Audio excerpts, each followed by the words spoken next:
Hey, welcome back to Bullpen Sessions. I am excited today to have Heather Bowers join me. Heather is the president of Lone Star Benefits in Frisco, Texas. She is a second-generation insurance agency owner as she took it over from her father 4 years ago. I wanted to have Heather on because Heather has done an amazing job building a team here in Texas. But more importantly, I wanted to get behind the scenes and get to know the real Heather Bowers. You're going to learn how nutrition, diet, discipline are a big part of her business.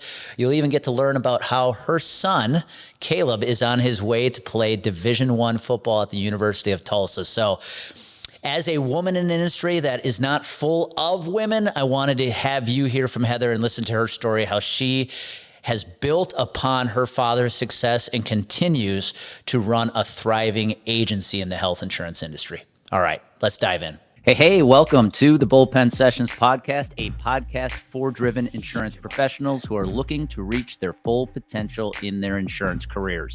This is the place where we help motivated insurance professionals build the right mindset and tools to create more credibility with their target prospects. I'm your host, Andy Neary, former professional athlete turned insurance advisor. Each week, you will learn tips and strategies to help you execute a clear prospecting game plan every single week. Clarity creates action. When you're clear, you're confident. When you're confident, you're consistent. When you're consistent, you are unstoppable. All right, let's dive into today's episode. Well, Heather, welcome to Bullpen Sessions. I'm excited to have you on the show. This was an easy one for you. You're, 2 blocks away? 2 blocks which over. Is nice. Well, let's start here. You know, most people in our industry do not get in this industry by design. Mm-hmm. Your dad had an insurance agency, the same the Lone Star that you have today. But I also know a lot of kids, second generation, don't want to be a part of the business. What made you want to join the business growing up watching your dad run it?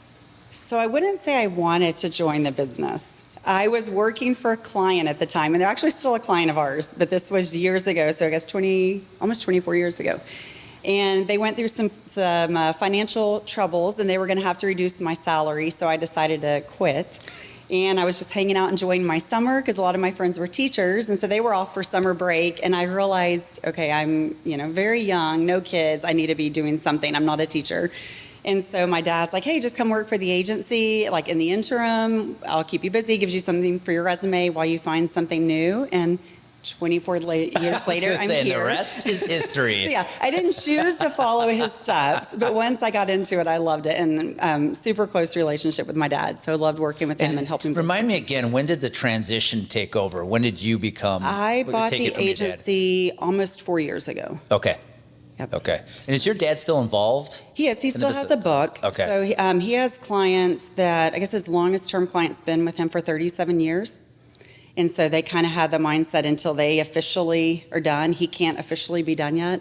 So he still has a book of clients and is still involved enough, but I run obviously all the day-to-day operations now. Well, here's what I'm interested about too. So your husband, Jason's in the business as well now, and he has a background in finance working for some very large organizations, right? Like Toyota and companies like Fortune 500. How has he been an asset to the business, given his background? Right. Yeah, so it's been great having him. That was, again, never our plan for him even to come over. But when I was going to purchase the agency, I just knew I need someone to handle operations, back of house, employees.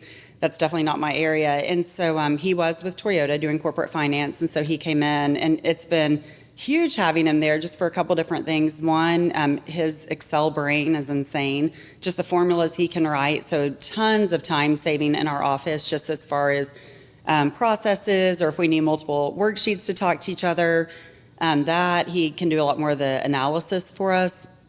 And then he has that finance brain. Yes. So especially when we're working with employers, so working direct with the CFO, having Jason there is great because he sees their business from the way they do. Yep. And so we can kind of structure things more that way. So it's been nice having him. He's there. probably a secret weapon when you are sitting in front of a CFO because he can say, I'm one of you. Oh, yeah. It's great. And him and I are so different of people because that was the one thing we kept getting is like, you're going to work with a spouse. Like, how are you going to do that day in and day out? but his strengths and mine are totally different. And so, yeah, it's like a perfect blend when we're together This is working. perfect. I'm going to get your advice because for the first time since we've been together, and I never thought this day would come, my girlfriend, Amy, has asked, what would it look like if I was in the business with you? Now, she has a very good, I hate details. Sure. She's got a very good operations mindset. What's your advice? Bringing your spouse in, you got any advice for me? So I think you'll love it. And again, it's how y'all are as a couple is a lot of how it'll be I think at work. So like if you're like strong partnership just in life in general, then that will like bleed into the company in a good way. I guess the biggest negative, it's easier to talk about the negative. The biggest negative is you never get away from work. That's what I was going to add. Because you and Jason also, you guys, one thing I love about watching you guys from afar is you guys enjoy taking vacations. You do take that time off. Do you ever see that impact on that where you're bringing the business to the vacation because you guys are in it together all the time? Okay. For sure we do. So even this last year we went to Anguilla for a week, and like for a few days we're like, okay, we're not even going to talk work. Like we can both do our own things to like check emails and do whatever, but we're not going to verbally talk about it with each other. So we have to be very intentional with that, or it just gets to where you could be making dinner and okay, let's talk about this client or this, and all of a sudden all you're doing is talking about work, which it's not that there's good and bad to that. Yeah. I think the biggest thing that I've loved is building something with your partner. So, when like the blood, sweat, tears, when you both have that same goal in mind and like you're working together to achieve something, that to me is what I've loved the most, having him there. Was there any dynamic shift when you took the business over from your father? So you worked for him for a while. Now Heather's the owner and Dad still has the book. Did you see a shift in that relationship at all? Not really. Okay. Probably the hardest thing with my dad not being there every day is not seeing my dad every day, which this will be a testament to like how close I am with my family. My parents literally live right next door to us in Frisco, and it still makes me sad that I don't see him in the office. And like we share a lot line in Frisco. So so that was a big adjustment, like him not being in there. But the last probably 3 years that he was there, he was starting to transition to letting me make decisions and kind of letting me take the lead on things because he knew what was coming. So a lot of the shift in the office had already taken place during those 3 years. So I promise that this episode is not going to be all business insurance, but I am curious because a lot of our listeners are probably newer to the industry, maybe less than 5 years or so. They're trying to model other people who are having success in the business. One thing I think when I watch you, and especially you and Jason, is your discipline. Just how you go about your day-to-day activities. When you look at your typical daily routine, what are some of the rituals and habits you try to deploy every day to make sure you're staying successful? A lot of that is going to fall under just kind of how we serve our clients. We're very big in our office on just responsiveness. Even over the last few years, especially since COVID, when we've picked up new clients, that's the consistent theme that we're hearing is just the lack of service they were getting from their prior broker or the slow response times. And so in our office, response times are huge. And so I would say like kind of first and foremost in my day, it's just our clients being taken care of. Because when you run an agency, you always are going to have the operational stuff you need to work on, the changing processes or looking at new vendors, like, okay, we got to figure out our copier because that lease is coming up. There's all those things that are always going to be there. But at the end of the day, our clients is what makes our business. So I would say kind of my focus each day, or even, our internal team, is just clients being taken care of first, and then knowing all the other things will get done. Now, they may get done in the evening, after hours, on the weekend, but a lot of it's just, I would say, the goal to each of my days is making sure our clients are still getting that quick responsive time, service that they're used to. So yeah, and I think that is something that's definitely defined Lone Star Benefits is your commitment to go above and beyond on the customer service. What about you personally, though, with habits and rituals? Like when you just look at how you show up every day, are there certain things you make sure you practice every day to make sure you show up at your best? Sure. Definitely like hitting the gym. So exercise. We're going to talk about that. Yes. I would say my personal things are just like, making sure I'm getting my protein and every day, just those little things that they do impact. But that's what I want to go. I want to go into those details because I think a lot of people in this industry are looking for those little things. I had Chris Hamilton on. We were talking about that athlete mindset. What are you doing off the field when no one is watching, right? So what? Yeah, talk to me about a couple of what do you do on a daily basis to make sure you're taking care of yourself? So I mean, first and foremost, you have to take care of yourself first. You know, I'm a mom. I've got 2 kids, which of course I'm almost an empty nester. So almost through those years of raising kids, but if you're not taking care of yourself first and foremost, everything else around you is going to crumble. So whether that's your marriage or your kids or your work life, and so I mean, if I don't hit the gym, I haven't hit the gym. So I've lifted now for about 30 years. Again, Jason and I go to the gym together every day. So we're always together.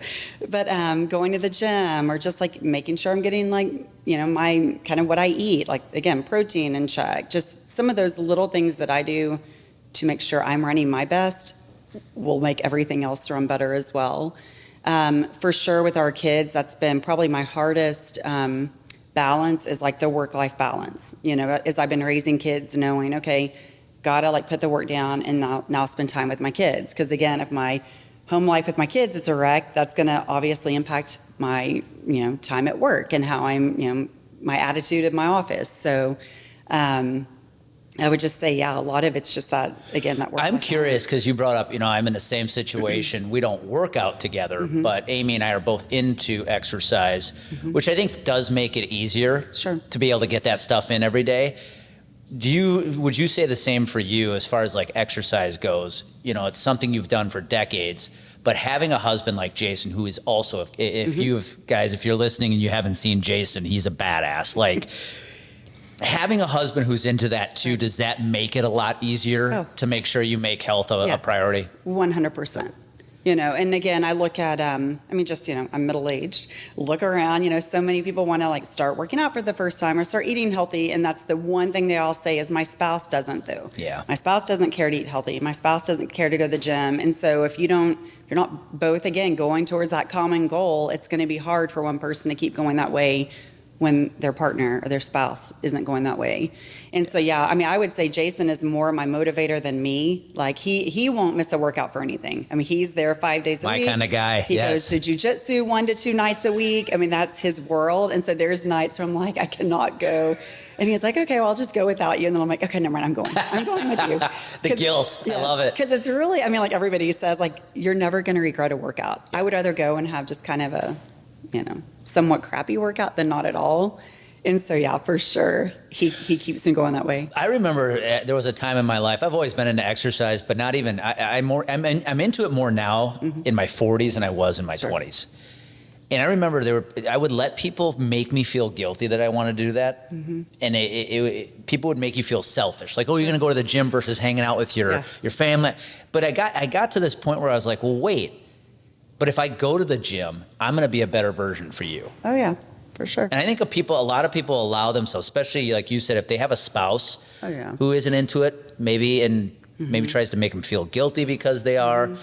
You have to remember the reason you're doing it is actually for them, as odd as that sounds, because I told people, I finally said, if you want me to show up as the best version of me for you, you need to let me go do this. Oh, yeah. Well, especially like try being a mom. I mean, being a mom, especially a working mom, is awful in that regards. Because, I mean, I've had over the years so many people say that, like, oh, you go to the gym instead of being with your kids?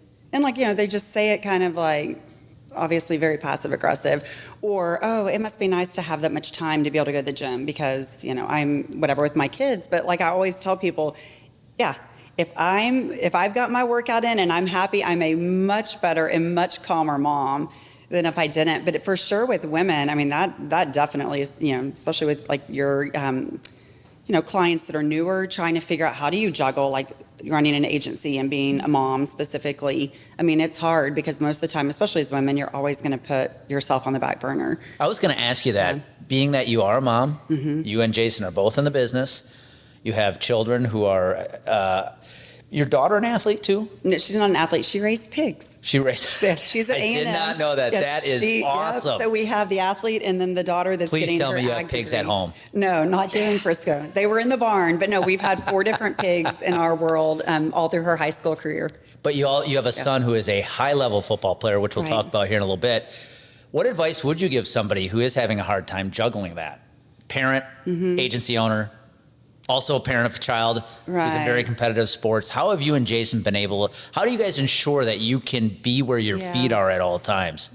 I would say the first biggest piece of advice is get the guilt out of your mind. I mean, you've got to work through the guilt that you're naturally going to have. Like, I've got to be this and I've got to be this, because you can't be everything to everybody. But again, you can be the best version of yourself, which is going to feed into the rest of your life. But a lot of it, I mean, it's just your time, how you balance your time. You know, again, I have so many friends like, oh, I don't have time to go to the gym. I'm like, girl, you're on your social media all night long, or you're Netflixing or whatever. What am I trying to say? Netflix. You're right. You got it. I'm like Netflixing all night long. That's actually a new verb you just created, I think. You're Netflixing. But, you know, so again, people can make time. You just have to be very disciplined with your time. I mean, when, you know, we only get so many hours in the day. And so figuring out, okay, when can I get to the gym? Or if you can't even go to a gym, there's so many things you can do at your house that I think people think you have to have all this equipment. You don't. I would believe, though, that you and Jason, knowing that because of all the balls you're juggling, you guys are probably pretty disciplined as far as planning a day goes. Like when you're waking up in the morning, I got to believe you two know exactly what the plan is. Oh, yeah. I mean, I live off my calendar. Everything, you know, professional is on my calendar, everything personal. If Jason and I need to have a conversation about something with a kid, like I'll schedule it on our calendar. Just because, we are juggling a lot of things all the time, especially in this last year with Caleb. That's a really good point. You know, I've had a lot of people who tell me in my career, teammates, like, your calendar is intimidating. And I think a lot of it is because it looks so full, but a lot of that is stuff I scheduled with myself, right? Workouts. Even if it was blocking time where I had to work on a project, people don't put that on the calendar. So therefore the calendar doesn't look busy. They forget to do things, and I think your points, your calendar is what you live by. If you put everything on the calendar, all you have to do is wake up and just follow the calendar, right? Yeah, and I've picked up a lot of that from you. Like when you did your session on like just time blocking. I mean, I've brought you up so much in our office on that. And like Garrett, he's working on that right now. He has his whole calendar blocked out for just like prospecting time or this. And to treat whatever's on your calendar like any other appointment. And so I remember you shared a screenshot on one of our calls, and it was like you had your morning workouts, like back workout or bicep or whatever. And so if it's on your calendar and you treat it like any other appointment, then you're going to do it. Yep. I think when things aren't on your calendar, you're always going to fill your day with all the other noise. You'll fill it with noise, or you'll let others fill it for you. Sure. Right? And all of a sudden now everybody else's priorities just became yours. No, I love that. I want to ask you, you brought up your son, Caleb, who is going on to play college football at the D1 level, which is absolutely amazing. But I want to know, there's got to be a lesson that comes out of this. So talk to us about, he was going into his senior year here. What high school here? He's at a private school, Parish Episcopal, here in Dallas. And I'm assuming probably a really competitive football team. Yes. And your senior year, no matter what sport you're playing, especially if you have an opportunity to play at the next level, is a big season, right? And he suffered a setback early on. And so walk us through that, because I got to believe mentally what your son went through this last fall season had to be tough. Yeah, it was crushing to the entire family. It was awful. It was like going through a death. So he definitely was on that D1 path, had tons of big colleges looking at him. And you just have to get through your senior year. They wanted, make sure they see that final senior film, and he'd be, good to go. So it was the second game of his senior season. He's a linebacker, went in for a normal tackle, but right when he went in for a tackle, one of his teammates came in too, and they just hit helmets. As parents in the stands, we couldn't even tell he got hurt. I mean, he bounced up, played the rest of the game, no issues. Went in the next morning to the team doctor. They sent him in for imaging. He ended up having to get a CAT scan, and he broke his C7 facet joint. So basically a neck fracture. So thank the Lord he didn't have to have surgery. That was a huge part of his recovery. But I mean, his doctor said he'd be out 12 weeks. It's a 12-week injury. And so we knew your senior season just ended. It was, to say it was traumatic would be an understatement. Because especially with Caleb, he's played since 5. That was his dream to play, into college. His whole high school career, so, the 3 years prior to that, especially with Jason, I mean, they traveled the U.S., they went to camps, they met with colleges, they talked to coaches. His Twitter would blow up all day long with coaches reaching out to him and then calling him, and it just instantly stops with a neck injury because, college coaches don't know what's going to happen. Yep. They knew they couldn't see senior film to know if he'd even come back.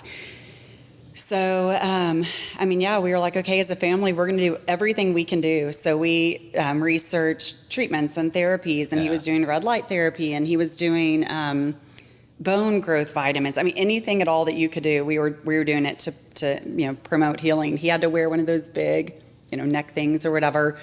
But for a kid to go from being, playing both sides of the ball, always being a star player, to literally being on the sidelines, I mean, it was tough for him, very tough mentally. But, we just kept encouraging him and like letting him know that with everything in life, we all think we know what our plan is. And then sometimes things happen different, but it's how you recover after a setback. And so just really pushing Caleb on that. He's always been the type of kid, just as even his personality, where kids look up to him. Yeah. And so, we told him through that, you have so many eyes on you right now, watching you, how you're going to handle this setback, whether it's, younger athletes or even your teammates of your same age, or even people my age that were watching him. And so, just encouraging him through all of that. I mean, it was still hard because, again, it's when that was his plan, and all of a sudden you're like, you get to go to practice every day and sit on the sidelines and watch your teammates practice and go to every game, but you're sitting there. So fortunately, his team did make it to semi-state, and so that was the Friday after Thanksgiving. The Tuesday before Thanksgiving, his doctor released him. Now, mind you, Caleb had not really conditioned or anything in 12 weeks. And so we're like, and so they had one practice left Wednesday, because Thursday, Thanksgiving Day, they just did a walkthrough. So we're like, in one day, can you get yourself ready to play a semi-state game? And he was ready. And so, of course, we were nervous as can be, that first tackle. But it was like like a dog being chained up, and he breaks off the chain. Yeah. Caleb was on fire that game and ended up played awesome, had 26 tackles. Dallas Morning News reached out to him. He made Defensive Player of the Week, did a great write-up on him. And so then here comes recruiting calls. All of a sudden, like, oh, Bowers is back in the game. Which, by the way, I'm blown away by how much recruiting goes on Twitter now. Yeah, if you're not on Twitter especially football, and an athlete's wanting to play at the next level, they've got to be on Twitter. Wow. I mean, they have to be on Twitter. The whole recruiting process is totally different than what we thought it would be anyways. I mean, it's a part-time job, even for parents. I mean, just having to be involved and making sure your kid's responding to all the coach messages and calling the coaches back. And not that, you would think a kid should do that naturally, but they're still kids. So it's like making sure they're staying on top of it too. But yeah, so his team won semi-state, and then they went on to play state the next weekend and won state for the 5th year in a row. Oh, wow. He got to play that game and rocked that game, and so it had a great ending. He played the first two games and the last two, and well, I can tell you, what I love about, so he's going on to Tulsa. He said it to Tulsa, which I believe, I can't remember, are they in the AAC conference? It's AAC. AAC. What's cool about this is where I actually do like the transfer portal. So had Caleb not gotten hurt, there's a chance he could have gone on to a bigger school, right? But because of the injury setback, he's going to Tulsa. But you know what?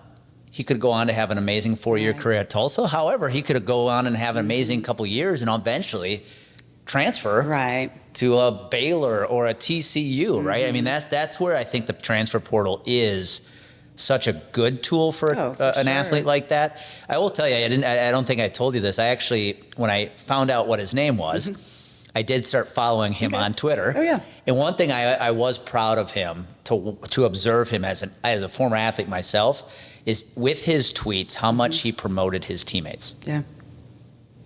That's a sign of a mature kid. Yeah, for sure. Especially the program he's in.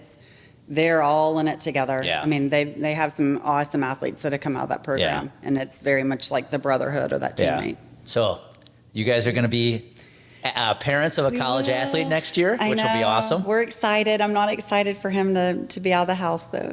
So I need the next 8 weeks to go really, really slow because he's our baby. Now you got to work on the NIL deals. I know. Well, that's what, and it's funny. So I don't know if you saw the Tulsa coach. They're just entering into that world.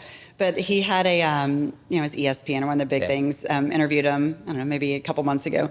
And he was talking about NIL. And so he pulled out his phone and he said, oh yeah, I get these players, they're just chasing NIL money. And so he's like, I'll actually read a text, between him and another player. And it was a potential kid coming in and he said, hey, just talk to him about NIL. I only need like $5 or $6 grand a month. I have what do you say? I have a girlfriend and 2 dogs. Like, do you think what could y'all do for that? And so the head coach at Tulsa, text back, of course, being like goofy, but he said, okay, well, my recommendation would be to get rid of the dogs. I don't know about the girlfriend though.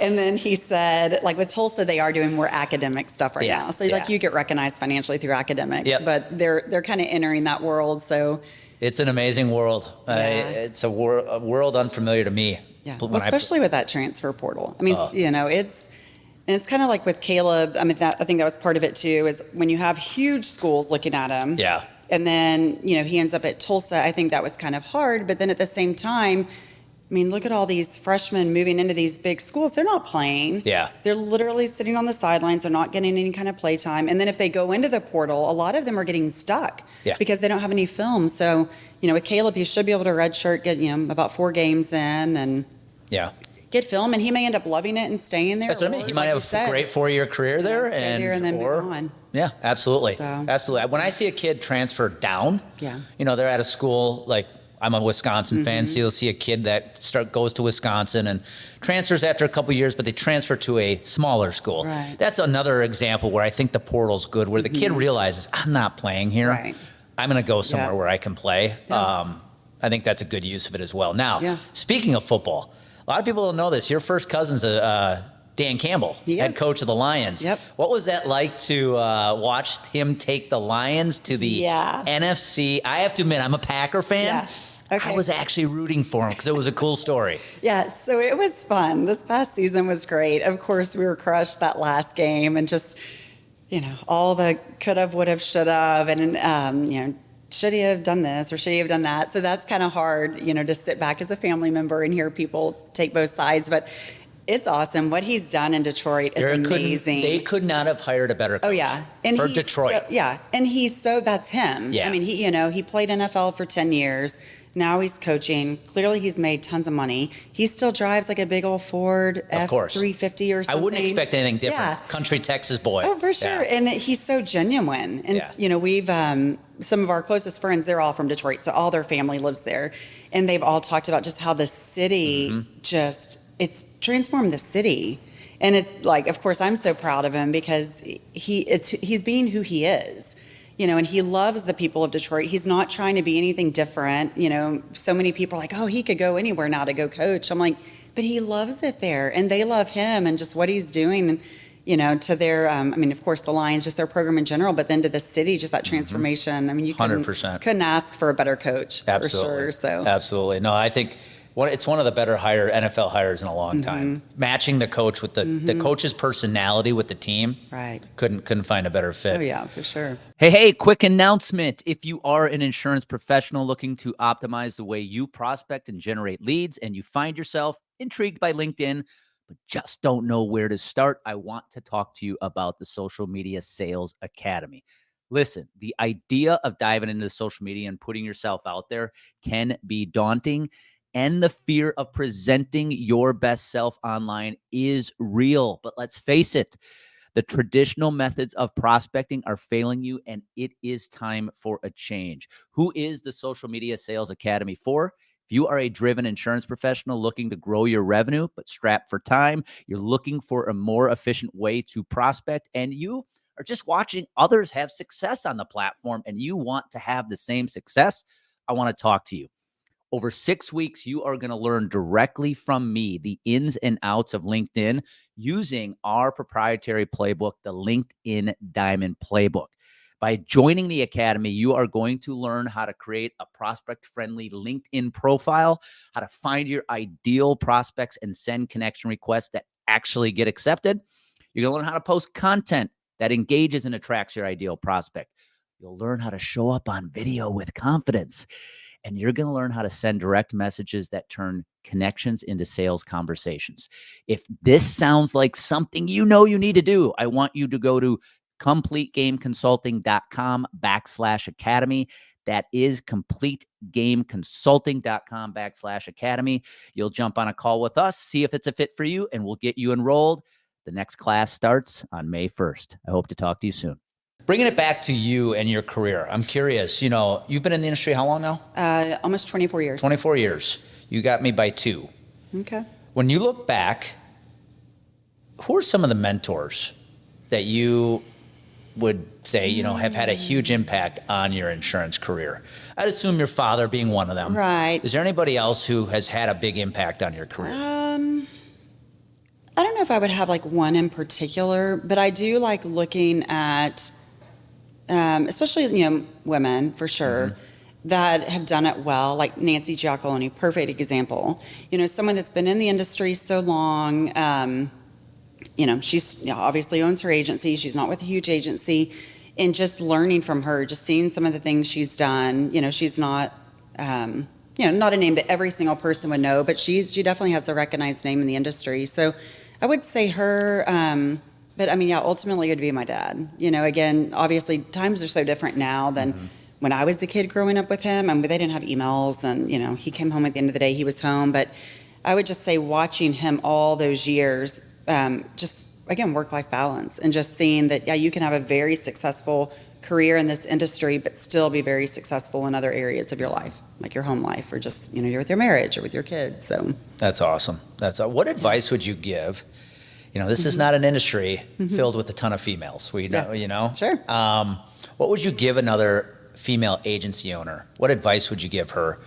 I think it's safe to say you could argue there's this implied uphill battle for women in the industry. Yeah. You've owned the agency now for 4 years. What advice would you give another female agency owner right now who feels like she's fighting that uphill battle?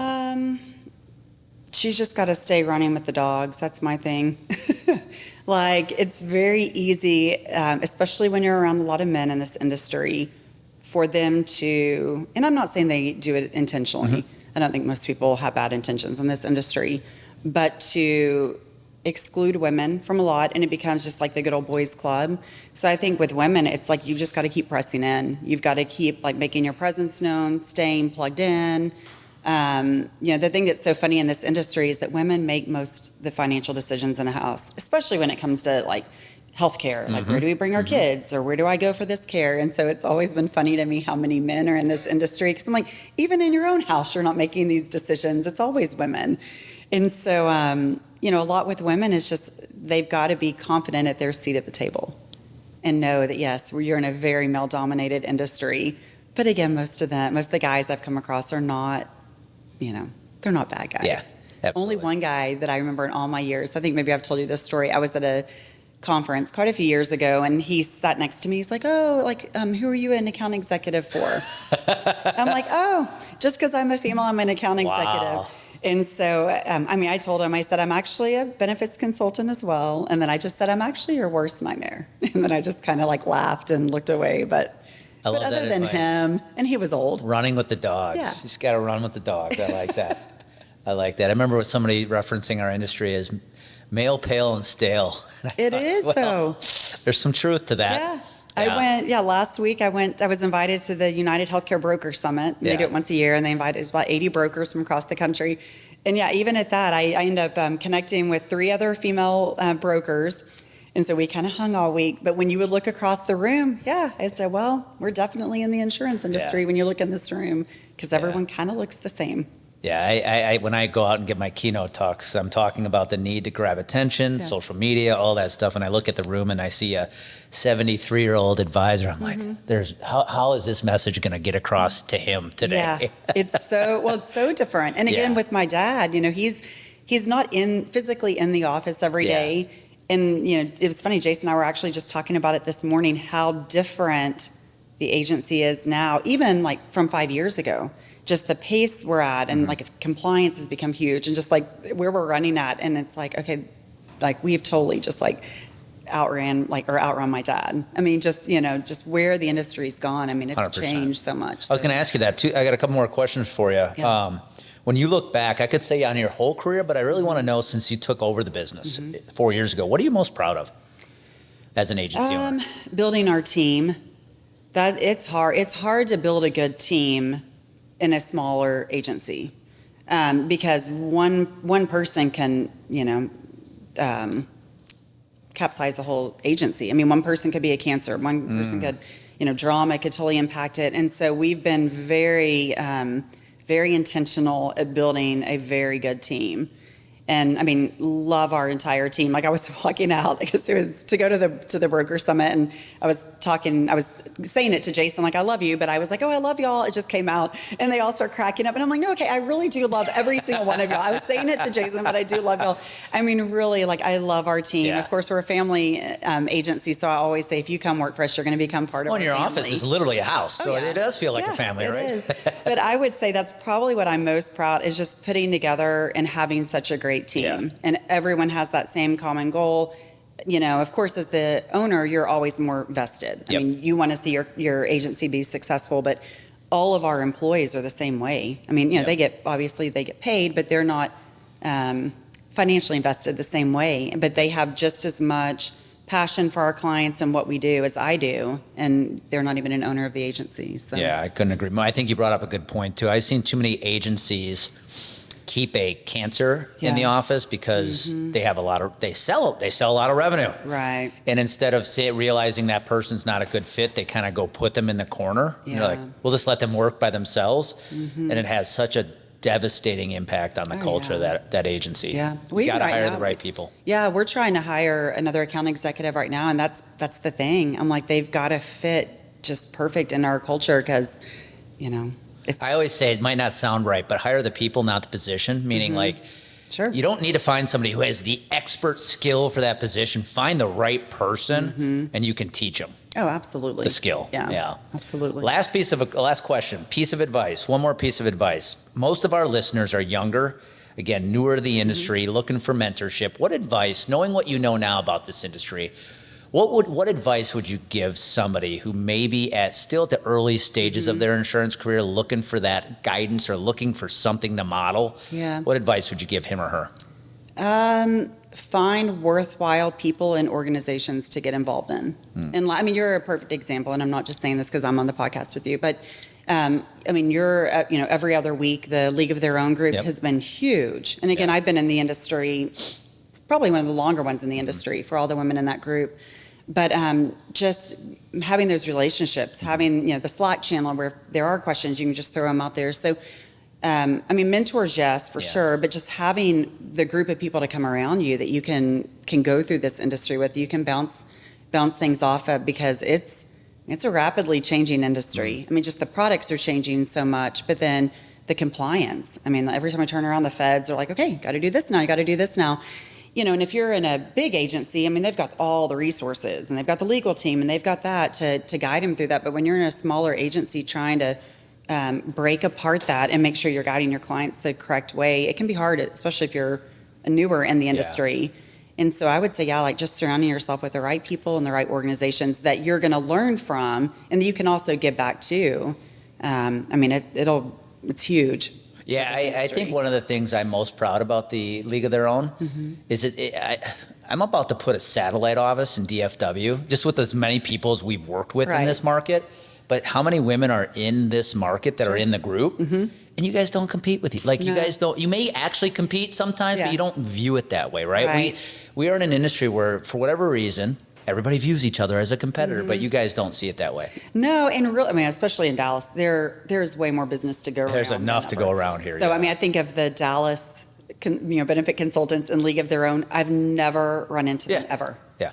Like out as far, like in a competitive situation. So, I mean, yes, we're competitors, but we aren't at the end of the day. And I was at one of the NABIT events that Erin spoke at. And I remember even while she was speaking, she said, it's great to have those relationships, because she's like, if I get called on by one of Heather's clients, like, I'm going to let Heather know, like, hey, just side note, like, this is what's going on. And I would do the same for her, to where it's like, yes, you always want to pick up new business, but at the same time, you don't want to burn those 100%. Industry relationships either. So. Yeah. Well, this has been awesome. Yes, thanks for having me. Yeah, keep doing what you guys are doing. Like I said, it's been fun to watch what Lone Star has done, and the presence I've seen you guys start to have on social media and LinkedIn, and you got Garrett doing it. It's been cool to watch. Yeah. And you're one who has gotten me to realize that, everybody can say customer service is table stakes, but I think you guys are somebody who's proven that is still very important and very viable, and you are growing a hell of a business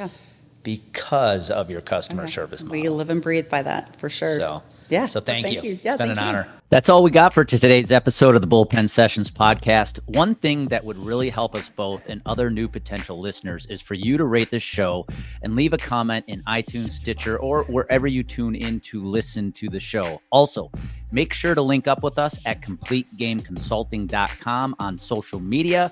And please share this podcast with anyone who you think might enjoy it. Until next time, remember, clarity creates confidence. Confidence creates consistency.